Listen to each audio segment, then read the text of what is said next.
I spent 30 days selling low content books on Amazon KDP.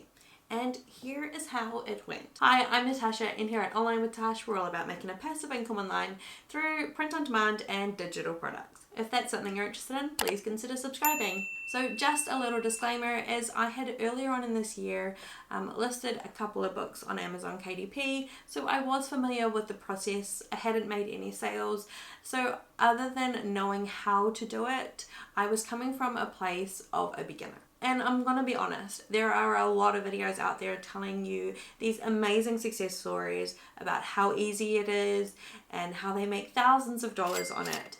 But that wasn't me. So I'm making this video as an alternative experience that might be a little bit more closer to what you can expect if you were to start. Because when you don't make the thousands of dollars that other people do, it can make you feel like a failure, when in reality all you need is a little bit more knowledge and more work. So what is KDP and what is low content? So low content books are basically books which contain very little content, and they could be as simple as a lined notebook.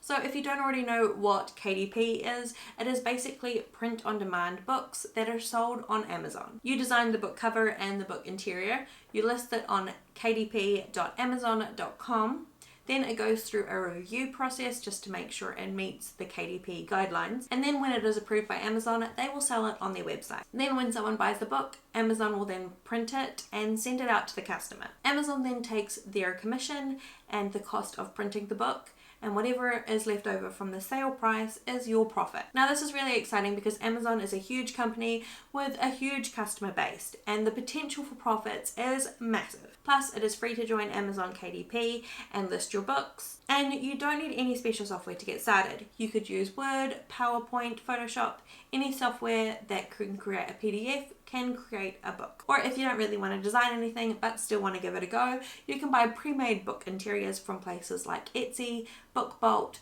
Fiverr, Creative Fabrica, or Creative Market. And for the book cover, you can hire a designer for a few dollars from Fiverr. So here is what I did. I created all my books myself using Affinity Publisher for the book interiors and Canva for the book covers. I had a few printables from my Etsy shop that I wanted to create into physical books, like my kids' camping journal, but other than that, everything was created in about 38 days. All up, I made 38 book interiors. Sometimes the books were completely different, and other times the changes were a lot more subtle. So for example, it could be a change in size, like I made a 6x9 blank recipe book, and I also made an 8.5 by 11 blank recipe book. Or a small graphic change.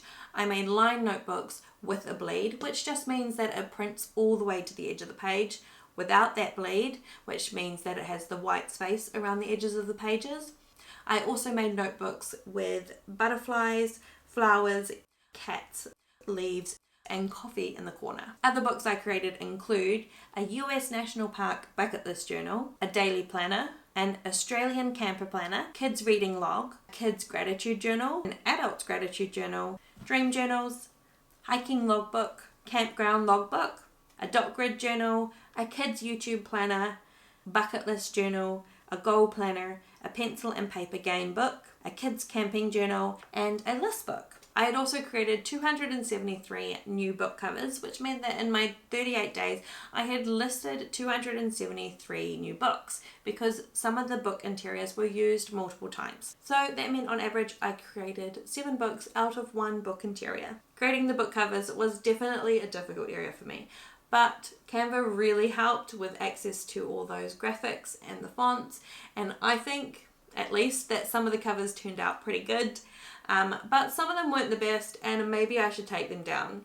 I was trying to go for a numbers tactic, which probably in hindsight wasn't the best method. Okay, so the part that you've all been waiting for. How many books did I sell? So in the 273 books that I had created in the 38 days, I had sold a total of 3 books. Actually, it was 1 book 3 times. So that definitely wasn't the result I was hoping for, but it wasn't all lost because I feel like some lessons were thrown in there. First off was to make the books that people are wanting and do that keyword research before you create your books. I kind of got a little bit excited and made books that I was excited about, and it didn't really pay off. So that keyword research is really important. The second lesson is that Amazon KDP is not as passive as Etsy. I'd come from selling on Etsy where I hadn't promoted any of my products and was still making sales. Running ads or sharing it on social media probably would have helped, but I feel like you need to do more than just posting your book. And my third lesson is there is more to it than just creating and posting books. I think it requires knowledge and hard work to make good money. So what are my plans for the future? Going forward, I am not quitting Amazon KDP, but it is not as high of a priority as it was during my trial. And I have continued to make books. I have actually created multiple. So I have created a date night idea book, a couple's time capsule book, an Australian kids camping journal, a 5 Little Things book, and a YouTube planner. I also plan on starting to share on social media. I think TikTok is a good place to start, but I kind of have this fear of self-promotion. I also plan on taking a course on Amazon KDP to learn more about it and to become more profitable. So where are you on your Amazon KDP journey? Are you thinking about taking the leap, or are you an experienced pro? Tell me in the comments below. If you found this video useful, please hit that like button and subscribe. Thanks for watching.